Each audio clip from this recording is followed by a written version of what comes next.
Hey friends, welcome to reasoning expert. I am Rahul. तो आज हम पढ़ेंगे कोडिंग डिकोडिंग का डिस्टिंक्ट टाइप के क्वेश्चन, जो कुछ अलग टाइप के रहते हैं। मतलब होते ही कोडिंग डिकोडिंग के ही हैं, लेकिन थोड़े डिफरेंट टाइप के होते हैं।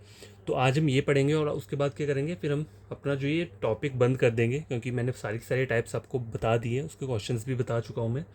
ठीक है, तो यहाँ पर हम लिख लेते हैं नंबर 1 क्वेश्चन, उसके बाद क्या करेंगे, उससे सॉल्व कर लेंगे। ठीक है, तो फ्रेंड्स देखो, मैंने ये लिख दिया हुआ है। ठीक है, और यहाँ पे क्या करता हूँ, इसके ऑप्शंस लिख देता हूँ ABCD करके। ठीक है, ए, ऑप्शन नंबर बी ये दिया है, ऑप्शन नंबर सी जो है वो दिया है, ये ऑप्शन नंबर डी दिया हुआ है ये, और ऑप्शन नंबर ई जो है वो सर्कल दिया हुआ है। ठीक है, तो देखो क्वेश्चन क्या बोल रहा है। If some symbols are coded as follow, ये जो मुझे सिम्बल्स दिए हैं और उसके आगे के दिए हैं, इनके नंबर दिए हैं। जैसे ट्राइंगल को 2 बोला है, ये जो स्क्वायर है इसको 3 बोला है, सर्कल को 4 बोला है, और इस टाइप के फिगर को 10 बोला है, स्टार को 6 बोला है, ये जो रेक्टेंगल है इसे 7 बोला है, मतलब ये वाला रेक्टेंगल और टेढ़ा वाला जो है ये इसे 7 बोला हुआ है। ठीक है, then choose the best option to complete the answer, मुझे इसको कंप्लीट करना है। ठीक है, तो इसकी वैल्यू क्या है, 2 है, तो मैंने क्या कर दिया, 2 मल्टीप्लाई क्या आ जाएगा, ये इसका मतलब क्या है, 3। ठीक है, 3 आ गया, प्लस क्या आ जाएगा, ये मतलब 7, और माइनस क्या आ जाएगा, ये इस फिगर का वैल्यू दिया है 10। ठीक है, अब इसको सॉल्व कर लो। 3 इंटू 2 6, 6 प्लस 7 माइनस 10। ठीक है, तो 6 प्लस 7 कितना हो जाएगा, 13, 13 माइनस 10 कितना हो जाएगा, 3। ठीक है, तो 3 आंसर किसका है, ये जो स्क्वेयर सा बन रहा है। ठीक है, तो यहाँ पे आपका स्क्वेयर कहाँ पे रहा, ऑप्शन नंबर सी क्या रहेगा, इसका करेक्ट आंसर रहेगा। ठीक है, तो इस टाइप के क्वेश्चंस जो रहते हैं इनको हम क्या बोलते हैं, डिस्टिंक्ट क्वेश्चन होते हैं ये। ठीक है, होते ही इसी टॉपिक से हैं, लेकिन थोड़ा डिफरेंट तरीके का क्वेश्चन हमसे पूछा जाता है। ठीक है, तो क्वेश्चन नंबर 1 कंप्लीट हो चुका है। तो गैस क्वेश्चन नंबर 2 चेक करो। Alphabets are to be coded as, alphabet दिए हुए हैं मुझे कुछ, उनका कोड ये नीचे दिया है। What will be the code for comma, comma का कोड फाइंड करना है। तो सी जो स्टार्ट हो रहा है वो सिंगल एक उससे स्टार्ट हो रहा है, तो जहाँ पे सिंगल वाले ये 2 हैं, आगे क्या है, ओ के लिए क्या है, ये तो ये वर्ड मुझे मिल रहा है यहाँ पे। एम चेक करो, एम के लिए दिया है ऊपर वाला है, और ए का जो कोड है वो एक 2 है, और एक बीच में से हैश का, मतलब थोड़ा बहुत सिमिलरिटी है। तो ये वाला जो कोड है क्या बन रहा है, करेक्ट आंसर बन रहा है। ठीक है, तो ऑप्शन नंबर सी क्या रहेगा, इसका करेक्ट आंसर रहेगा। तो गैस क्वेश्चन नंबर 3 जो है चेक करो क्या बोल रहा है ये। If in a certain code rail is written as KCTN and speak is written as CGRUM, how will the avoid be written in that code. तो अगर स्क्रीन आपको क्वेश्चन ऐसा आता है एग्जाम में, तो आपको देखो स्क्रीन पर तो लिख रहा है, लेकिन आपको अपनी जो रफ शीट है वहाँ पे भी इसे नोट डाउन करना पड़ेगा। क्यों, क्योंकि कोड का तभी पता चलेगा। RAIL, रेल को क्या लिखा है, रेल का जो कोड है आपको क्या करना है, जैसे रेल वर्ड दिए तो KCTN हमेशा इसके नीचे लिखना है। ठीक है, इससे आपको पता चल जाएगा कि क्या इसमें चल रहा है। ठीक है, SPEAK, स्पीक के लिए क्या बोला है उन्होंने, CGRUM। ठीक है, ये स्पीकर पूछा मुझसे क्या है, अवॉइड के लिए पूछा हुआ है। ठीक है, अवॉइड का कोड मुझसे पूछा है। तो पहले और दूसरा जो ये वर्ड दिया है, इसमें मुझे पैटर्न फाइंड आउट करना पड़ेगा। तो देखो, आर के बाद क्या आता है, एस नहीं है, टी दिया हुआ है यहाँ पे, तो कैसा आ रहा है, ये डायगनली जा रहा है। ठीक है, आर, एस के बाद क्या आता है, टी, मतलब +2 का इंक्रीज हो रहा है यहाँ पे। ABC यहाँ पे भी +2 का हो रहा है, IJK यहाँ पे भी क्या हो रहा है, +2 का हो रहा है, LMN यहाँ पे भी क्या हो रहा है, +2 का। तो पूरे वर्ड में +2 का इंक्रीज हो रहा है। लेकिन देखो पैटर्न क्या चल रहा है, यहाँ पे टोटल 4 वर्ड्स थे। ठीक है, 4 वर्ड्स थे, तो पहले 3 वर्ड्स को क्या किया, देखो पहले लेटर को ऐसा बनाया, देखो 4 वर्ड का लेटर है ना ये, तो इसमें क्या है, पहले 3 जो है उसको हमने क्या किया, इस तरीके से बनाया, और लास्ट वाले को ऐसे बनाया।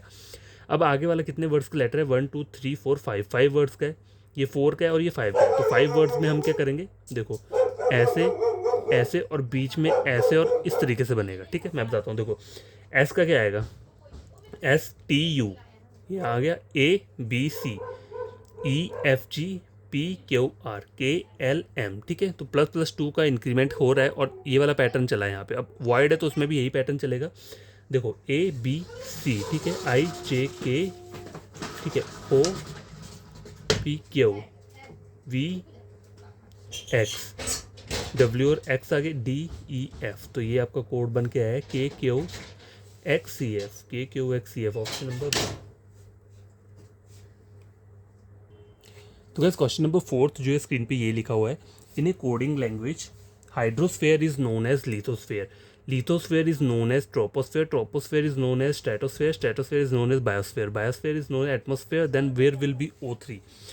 O3 जो रहती है वो कहाँ पे रहती है, ओजोन जो रहता है, ओजोन जो लेयर रहता है वो कहाँ पे होता है, किस वाले उसमें स्फेयर में रहता है।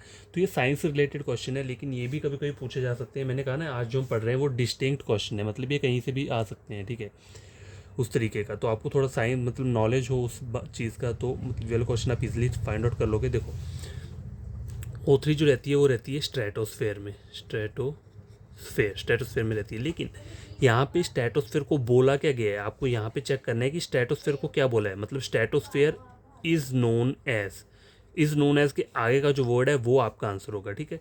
ऐसा लिखा होगा, देखो स्ट्रेटोस्फेयर इज नोन एज, उसका जो आगे का आंसर है वही आपका हो। तो stratosphere is known as biosphere, तो यहाँ पे क्या आएगा, बायोस्फेयर आएगा। तो आपका आंसर जो रहेगा वो क्या रहेगा, ऑप्शन नंबर बी, ठीक है। समझ आ गई बात। आंसर वो नहीं होता है जो मतलब ओरिजिनल इसका आंसर होता है, आंसर होता है हमें यहाँ से फाइंड आउट करना होता है वो, इस वजह से। बट उसका रियल आंसर हमें पता होना चाहिए, तभी हम यहाँ से फाइंड आउट कर पाएंगे, ठीक है। तो ये क्वेश्चन नंबर 4 कंप्लीट हो चुका है। तो वैसे ये लास्ट क्वेश्चन है। देखो क्वेश्चन क्या बोल रहा है, in a coded language M is coded as 26, E is coded as 10, R is coded as 36, ठीक है। Then what will the code for perfect code for gold. Gold का आपको फाइंड आउट करना है, ठीक है, गोल्ड का कोड फाइंड आउट करना है। लेकिन इन्होंने M को कैसे बोला है, M को 26 बोला है, E को इन्होंने क्या बोला है 10 बोला है, और R को क्या बोला है 36 बोला हुआ है, ठीक है। तो इन्होंने बोला कैसे, देखो M का जो प्लेस वैल्यू रहता है, मैंने कहा था ना प्लेस वैल्यू याद रखनी चाहिए लैटिन नंबर्स की, जैसे A के ऊपर 1 रहता है, B के ऊपर 2 रहता है, इस तरह से M के ऊपर जो रहता है वो 13 रहता है, ठीक है। तो 13 इंटू अगर मैं मल्टीप्लाई 2 कर रहा हूँ तो कितना आ रहा है 26 आ रहा है, ठीक है। E जो रहता है E के ऊपर कितना होता है 4 इंटू 2 कितना हो गया 8, ठीक है। सॉरी 4 नहीं होगा 5 होगा, हाँ 5 इंटू 2 कितना हो गया 10 हो गया, ठीक है। E हो गया, और R जो रहता है उसके ऊपर क्या रहता है 18 रहता है, ठीक है। तो 18 इंटू 2 कितना हो जाएगा 36। तो ये पैटर्न चल रहा है। गोल्ड का फाइंड करना है तो G के ऊपर कितना आता है ABCDEFG 7 रहेगा, ठीक है। 7 इंटू 2 कितना हो गया 14। O के ऊपर क्या रहता है 15 इंटू 2 कितना हो गया 30, ठीक है। L के ऊपर रहता है 12 इंटू 2 कितना हो गया 24, और D के ऊपर कितना रहता है 4 इंटू 2 कितना हो गया 8। अब क्या करना है, इन सबको ऐड कर दो, 8 9 11 12 3 15 16, ठीक है। 3 4 5 6 76, तो ऑप्शन नंबर बी, ठीक है। तो ये जो टॉप पैटर्न था इसमें ये चल रहा था कि बस जो भी अल्फ़ाबेट्स हैं उनको मल्टीप्लाई करना है 2 से, ठीक है। तो इन्होंने सिर्फ हमें M E और R दिया हुआ था, लेकिन हमें फाइंड आउट करना था गोल्ड का, तो हमने इन सबको किया ऐड कर दिया, और ऐड करने पर क्या गया हमारा आंसर का जो रिजल्ट है वो आ गया। तो आज का वीडियो यहीं पे मैं क्या करूँगा स्टॉप कर दूंगा। तो हमने सिर्फ 5 ही क्वेश्चंस पढ़े हैं, डिस्टिंक्ट टाइप के क्वेश्चंस जो रहते हैं वो इस टाइप के रहते हैं, ठीक है। तो आपको करना क्या है, आपको ये क्वेश्चन खुद से सॉल्व कर लेने, और कोई प्रॉब्लम होगी तो पूछ लेना फिर से कमेंट बॉक्स में कमेंट करके। और जो आपको कोई फ्रेंड है, कज़न है, या कोई भी जो चाहता है मतलब रीजनिंग में बढ़िया नंबर लाना चाहते हो तो आप मेरा चैनल रेकमेंड कर सकते हैं।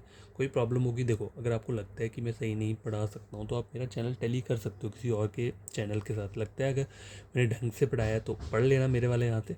तो हमेशा फ्री रहेगा जब तक मैं हूँ, ठीक है, तब तक फ्री ही रहेगा पूरा का पूरा कॉन्सेप्ट। कहीं मैं कुछ नहीं बोलूँगा पे करने के लिए, आपको जो जो इंपॉर्टेंट चीज़ें हैं सब कुछ बताता रहूँगा, ठीक है। बस आपको बड़ी तरीके से पढ़ना है। रीजनिंग में अगर आपका परफेक्ट हो गया ना तो मतलब बाकी तो चलो आप कर ही लोगे, मैथमेटिक्स या इंग्लिश आपको नहीं आती तो देखो वो कोई चलो और कहीं से आप पढ़ सकते हो, ठीक है। मुझे रीजनिंग बड़ी तरीके से आता है तो मैं रीजनिंग ही पढ़ाता हूँ, ठीक है।